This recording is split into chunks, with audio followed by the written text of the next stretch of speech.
क्या आपने नोटिस किया कि Amazon अब गूगल शॉपिंग पर नजर नहीं आ रहा?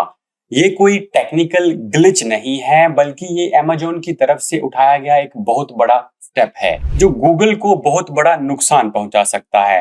पर इससे दूसरे एडवर्टाइजर्स को फायदा हो सकता है, क्योंकि इससे कंपटीशन कम होने से सीपीसी कम हो सकती है। लेकिन Amazon ने ऐसा क्यों किया? Amazon ने अचानक गूगल शॉपिंग एड ऑप्शन से पूरी तरह एग्जिट क्यों किया? ये सब कुछ पहले अच्छे से समझ लेते हैं। Amazon का गूगल शॉपिंग से पूरी तरह एग्जिट कर लेना एक बहुत बड़ा स्टेप है, और अब एड एक्सपर्ट्स इसे कोलोसल शिफ्ट कह रहे हैं, जिसका मतलब होता है वेरी लार्ज या सिग्निफिकेंट चेंज। Amazon ऐसा पहले भी कर चुका है। उसने कोरोना पैंडेमिक के टाइम पर भी ऐसा ही किया था, बट उस टाइम उसका ये स्टेप रिएक्टिव था। लेकिन इस बार ये एक स्ट्रेटेजिक स्टेप लग रहा है, जिसके पीछे बहुत सी थ्योरीज दी जा रही हैं। जैसे कि Amazon ये देखना चाहता है कि क्या गूगल एड से उसे कुछ सच में इंक्रीमेंटल सेल्स भी मिल रही हैं या नहीं, या फिर वो ट्रैफिक कैनिबलाइजेशन तो नहीं कर रहा, क्योंकि ये ट्रैफिक तो उसे मिल ही जाता। एसईओ में कैनिबलाइजेशन का मतलब होता है जब आपके दो पेजेस एक ही कीवर्ड के लिए कंपीट करने लगे। हालांकि ये एक स्पेकुलेशन है, और इसके बहुत सारे दूसरे वर्जन्स भी हो सकते हैं, जैसे गूगल पर एड रेट कम करने का प्रेशर बनाना, एआई टूल्स के आने के बाद अपनी एड स्ट्रेटजी को एक्सपैंड करना, या क्या ये सिर्फ प्राइम डे और बैक टू स्कूल सीजन के बीच का एक छोटा सा पोज भी हो सकता है। तो ऐसे बहुत से रीजंस हो सकते हैं। ये कोई छोटा फैसला नहीं है। Amazon पिछले एक साल से गूगल शॉपिंग से धीरे धीरे पीछे हट रहा था, लेकिन अब ये एकदम से बिल्कुल ही स्टॉप कर चुका है। Amazon गूगल के लिए एक बहुत बड़ा रेवेन्यू सोर्स था, और उसकी बिडिंग से एड ऑप्शंस में कंपटीशन भी काफी बढ़ जाता था। अब जब वो पीछे हट गया है, तो बाकी एडवर्टाइजर्स के लिए गोल्डन अपॉर्चुनिटी बन चुकी है। सीपीसी अभी अचानक कम नहीं हुई है, लेकिन एड एक्सपर्ट्स कह रहे हैं कि आने वाले हफ्तों में इसका असर सीपीसी पर जरूर देखने को मिलेगा। मैं आपको स्क्रीन पर भी ये दिखा देता हूं। अब क्वेश्चन सिर्फ ये है कि ये एक टेम्परेरी पोज है या फिर Amazon की कोई लॉन्ग टर्म स्ट्रेटेजी। एक एक्सपर्ट्स का कहना है कि क्या ये ईबे और एयरबीएनबी जैसे पुराने केस स्टडीज की तरह से ही एक बड़ा एक्सपेरिमेंट है। अगर हाँ, तो इससे बहुत कुछ सीखने को मिल सकता है, क्योंकि एक समय इन कंपनीज ने भी अपनी ब्रांडिंग को बढ़ाने के लिए ऐसा स्टेप उठाया था। तो अगर आप एक एडवर्टाइजर, D2C ब्रांड या ई कॉमर्स सेलर हैं, तो ये आपके लिए एक अच्छा मौका हो सकता है। Amazon की गैर मौजूदगी में इंप्रेशन शेयर बढ़ सकता है, सीपीसी कम हो सकता है, और विजिबिलिटी इंप्रूव हो सकती है। ये पूरी इंफॉर्मेशन माइक रेयान ने अपने लिंक्डइन पोस्ट के थ्रू शेयर की है। यहाँ पर देखिए, माइक रेयान कह रहे हैं कि Amazon has made a dramatical international exit from the product advertising. तो इससे बहुत बड़ा जो है लॉस होने वाला है। I have not seen an ad stop this dramatic from Amazon since the acute phase of pandemic lockdown. Pandemic lockdown से पहले, मतलब उसके बाद से ऐसा कभी नहीं हुआ। तो इससे जो 20% ड्रॉप इन सीपीसी हो सकता है, जो कि हमारा मेन मोटिव था। तो अभी आप यहाँ पर ग्राफ में देख सकते हैं Amazon.com, .co.uk और .ep सभी पे एकदम से ही जो है ये बिल्कुल जीरो हो गया, यानी कि जो इंप्रेशन का शेयर है जो Amazon स्पेंड कर रहा था, वो बिल्कुल खत्म हो चुका है।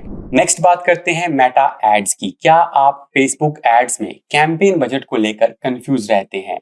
मेटा ने अब एक नया फीचर लॉन्च किया है, ad set budget sharing. By default इस तरह के कैंपेन के लिए हम कैंपेन बजट यूज करते हैं, लेकिन अगर आपके कैंपेन में दो एड सेट्स हैं, तो आप एड सेट बजट वाले ऑप्शन को चूज कर सकते हैं। मैं आपको स्क्रीन पर भी दिखाऊंगा।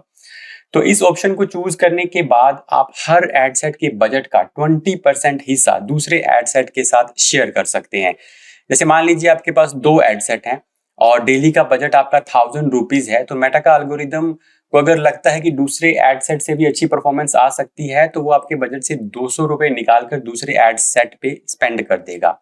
ये सेटिंग एक हाइब्रिड ऑप्शन देती है बिटवीन फिक्स बजट और फुल ऑटोमेशन, क्योंकि एडवांटेज प्लस कैंपेन में आपके बजट का 100% तक दूसरे एड सेट पे लग सकता है, मतलब 100% तक रीएलोकेट हो सकता है, लेकिन इस ऑप्शन में आपके बजट का 20% ही रीएलोकेट होने वाला है। तो यहाँ पर आप स्क्रीन पर देख सकते हैं, ये वो ऑप्शन है जिसके थ्रू हमारे पास ये जो कैपेबिलिटी है वो हमें मिल रही है। अगर हम इसमें कैंपेन बजट को चूज करते हैं तो हमारे पास ये ऑप्शन नहीं आता, लेकिन अगर हम इसके अंदर एड सेट बजट को चूज करते हैं तो ये ऑप्शन आ जाता है। अब यहाँ पर लिखा हुआ है We will share up to 20% of your ad set budget with other ad sets within this campaign when it's likely to improve performance.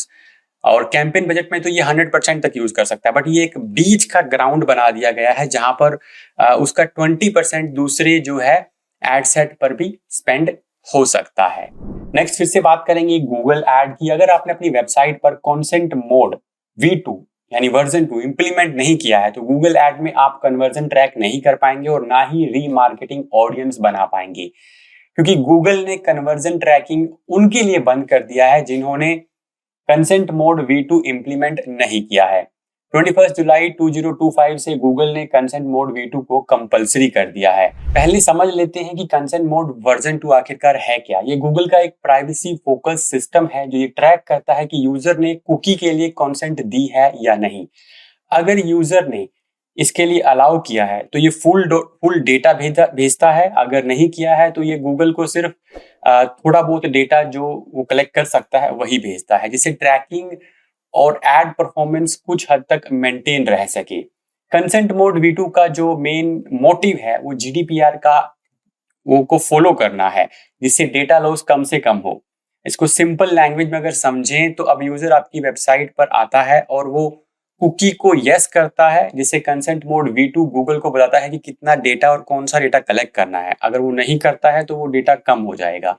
WordPress website पर इसे इंप्लीमेंट करने के लिए आप कुकी बोर्ड जैसे प्लगइन का यूज कर सकते हैं। तो आई होप आपको ये क्लियर समझ में आ गया होगा। अगर आपने वो कुकी वाला जो नोटिस आता है वो इनेबल नहीं किया है तो बहुत सी चीजें गूगल ऐड के अंदर अब स्टॉप हो सकती हैं और EU के अंदर स्पेशली ये स्टॉप हो सकती है। तो ये थी इस वीक की डिजिटल मार्केटिंग न्यूज। मिलता हूं आपसे नेक्स्ट वीक और इंपॉर्टेंट इन्फॉर्मेशन के लिए। बाकी दूसरे वीडियोस तो आप चैनल पर देख ही सकते हैं।